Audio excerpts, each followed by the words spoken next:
जय मानवता साथियों, मैं हूं शकील प्रेम और हाजिर हूं आज अपने एक नए वीडियो के साथ। आप कहते हैं कि नास्तिक हो जाना अच्छी बात नहीं है। मैं कहता हूं खुदा के होने का कोई सबूत तो दीजिए। लेकिन सबूतों के नाम पर कागज की रद्दियों पर लिखी चंद कहानियों के जरिए आप कल्पनाओं के घोड़े दौड़ाते हैं और हर अनोखी बात पर बेवजह ही किसी खुदा को घसीट लाते हैं। आप कहते हैं कोई ना कोई तो है जो सबको खिला रहा है, कोई तो है जो पेड़ के पत्तों को हिला रहा है, सूरज जल रहा है उसे जलाने वाला कोई तो होगा, सृष्टि बनी है तो बनाने वाला कोई तो होगा। मैं कहता हूँ हर क्रिया के पीछे कारण होता है। आप इन्हीं कारणों को नहीं समझ पाते हैं और अपनी हर नासमझी पर किसी खुदा को घसीट लाते हैं। मिल जाते हैं डायनासोर के फॉसिल, लेकिन ढूंढे से भी आपके खुदा का कोई सबूत नहीं मिलता।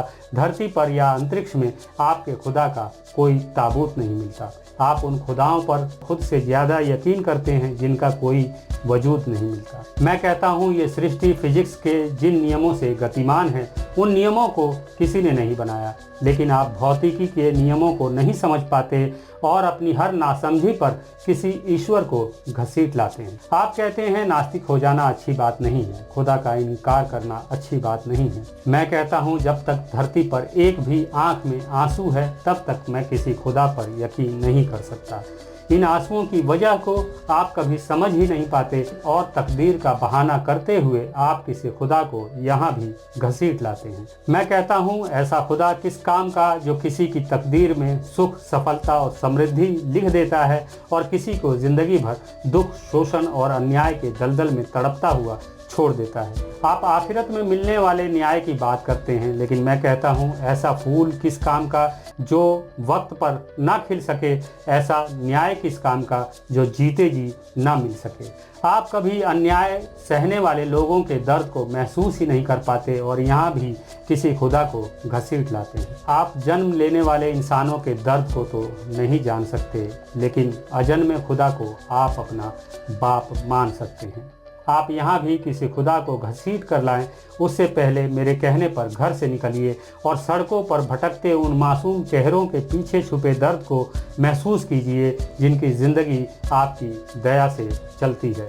थोड़ा आगे बढ़िए जहाँ आपको वे चेहरे मिल जाएंगे जिनके पेट आपकी बासी रोटियों से पलते हैं। उन बूढ़ी आंखों में झांकने की कोशिश कीजिए जहां खत्म हो चुकी उम्मीदों के सिवा और कुछ नहीं। उन चेहरों की झुर्रियों को छू कर देखिए जहां जिंदगी की ठोकरों के सिवा और कुछ नहीं। उन जिंदा लोगों की दास्तानें पढ़िए जो जुल्म की घेराबंदियों को कभी लांघ ना पाए और जिंदा शरीर बनकर रह गए। उन लाशों को उधेड़ कर देखिए जो जुल्मतों के दौर में बेवजह मारे गए और लहू में सनी लाश बनकर रह गए। कब्र में लेटे उस अबोध बच्चे को पुकार कर देखिए जो भीख में मिली एक अदद जिंदगी भी न जी सका। कब्र में झांक कर उसके नन्हे हाथों को टटोल कर देखिए जिसे भूख, गरीबी और बेइज्जती के सिवा कुछ न मिल सका। आप अपनी खुशहाली के लिए जिम्मेदार किसी खुदा को घसीट कर ला सकते हैं और कह सकते हैं कि यही है वो रब्बुल आलमीन जिसने आपको खुशकिस्मती अता की है। लेकिन मैं पूछता हूँ जिनके मुकद्दर में गमों के सिवा कुछ न मिला वो किसे जिम्मेदार ठहराएं? कौन है वो बेरहम जिसने इतना बेरहम और बेढंगा निज़ाम बनाया? इसलिए मैं आपके बनाए तमाम खुदाओं पर थूकता हूँ और मेरी इस बदतमीज़ी के लिए आप मुझे नास्तिक कह सकते हैं। मैं दुनिया की हर बुराई के लिए आपके खुदाओं को जिम्मेदार ठहराता रहूँगा। मेरी इस जिद के लिए आप मुझे नास्तिक कह सकते हैं। और याद रखिए जब भी गमों से बोझिल किसी आँख से कोई एक आंसू भी टपकेगा, इसके लिए आपके खुदाओं को ही कटघरे में खड़ा करता रहूँगा। मेरी इस वेदना के लिए आप मुझे नास्तिक कह सकते हैं। आप मुझे नास्तिक कह सकते हैं। आज के लिए बस इतना ही। मिलते हैं अगले वीडियो में, तब तक के लिए इजाज़त दीजिए। इंसानियत जिंदाबाद। आपको हमारा यह वीडियो कैसा लगा कमेंट बॉक्स में जरूर बताएं और हमारे इस चैनल को सब्सक्राइब जरूर करें। सदियों से फैलाए गए अंधविश्वास और कुरीतियों के विरुद्ध वैज्ञानिक चिंतन के साथ खड़ा यह चैनल दुनिया को समझने का आपका नजरिया बदल देगा। धन्यवाद।